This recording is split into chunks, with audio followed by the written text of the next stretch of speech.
If you do go on to enjoy today's video, please remember to hit that like button and of course subscribe for more content.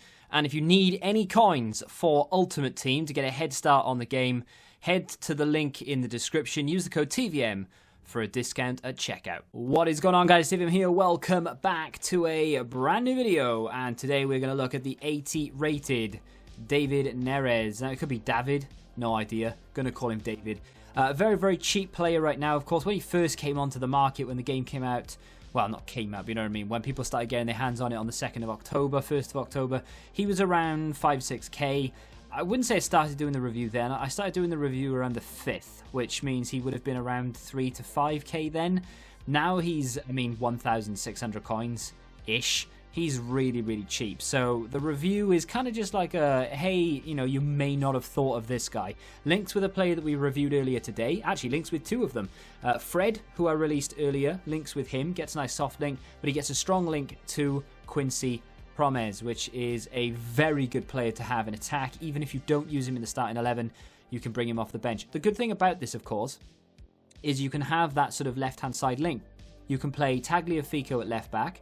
You can put Quincy Promes as the centre mid, then you can play David Neres as the left wing. And you can have that in a 4-3-3 all the way up, full chem, and then you can build into your Prem team, La Liga team, whatever you want. And you're not sacrificing each position. So what normally happens is if you want to get someone like David Neres in there, you'd have to link in, like I did it with Ibrahim and Nyang.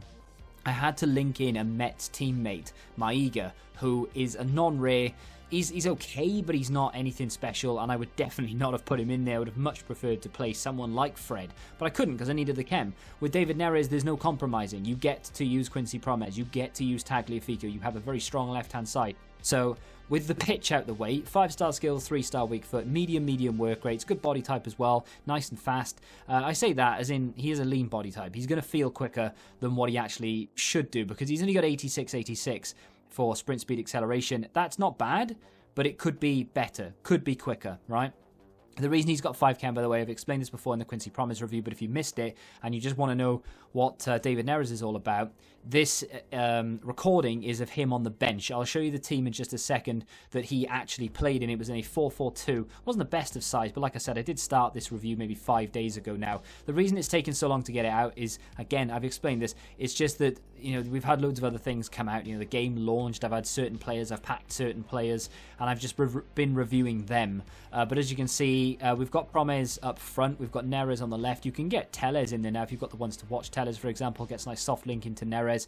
I'm having to use, I think it's Martinez in the middle. Not ideal, but it is what it is. A lot of people will press pause at the very beginning of the game and make a sub, right? If you want to be one of those people, you feel free. I don't personally like that because I think subs are quite important, and they were very important last year, but they're even more important this year.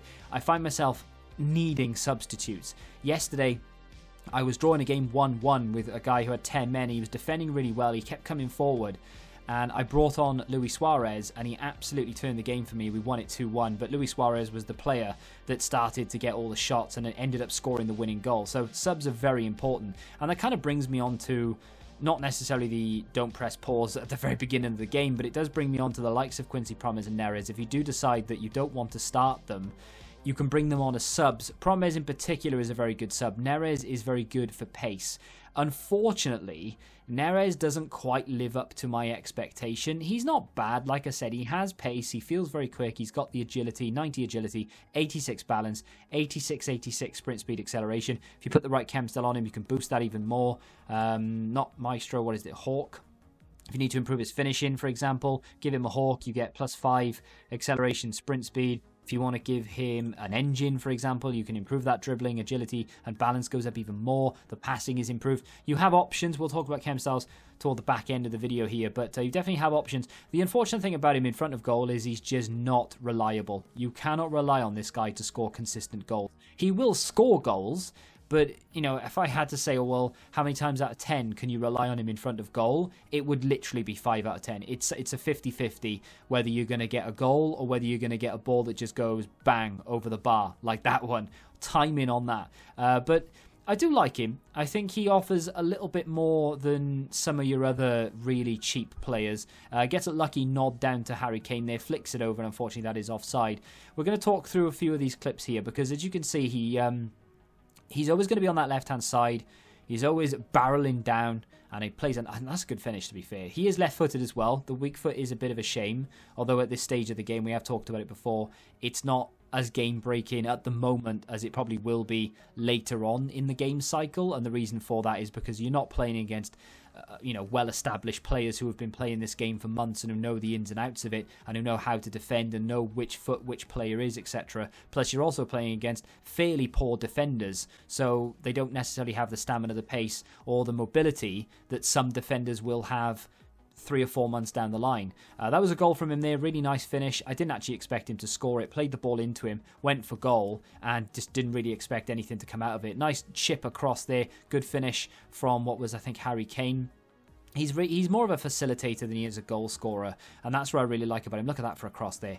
Bang! What a finish that is from Promes, but what a ball in from Neres. His crossing is only 67, and that is probably where you're going to come undone. If you like to cross in FIFA, I would urge you to maybe not use Neres, and maybe this is not necessarily the showcase you expected, because player reviews on this channel tend to be, look, I've used this guy, I've enjoyed him, here's the player review. Talked about it earlier today. The reason I haven't released certain players, Coutinho being one of them, is I've not been a massive fan of him, and I feel like it's almost rude of me to make a video and say, look, this guy's trash, when for some people he might not actually be that bad, or he might be very good. It might just be the way that I'm using him, the positions I've been playing him. I need to dedicate a few games specifically to Coutinho and no one else, because normally when I play games, I will review like 2 or 3 at once, and I sort of half pay attention to one of them, and I'm focused more on the other.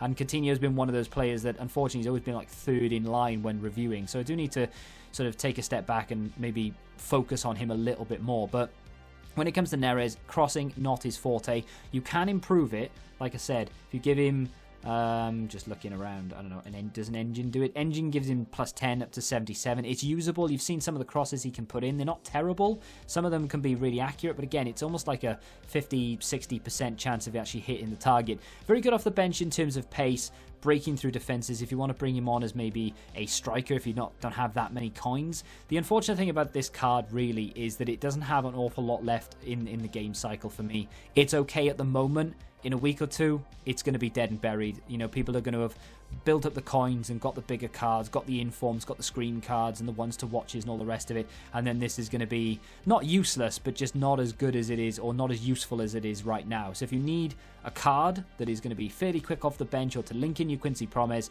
Neres is your man.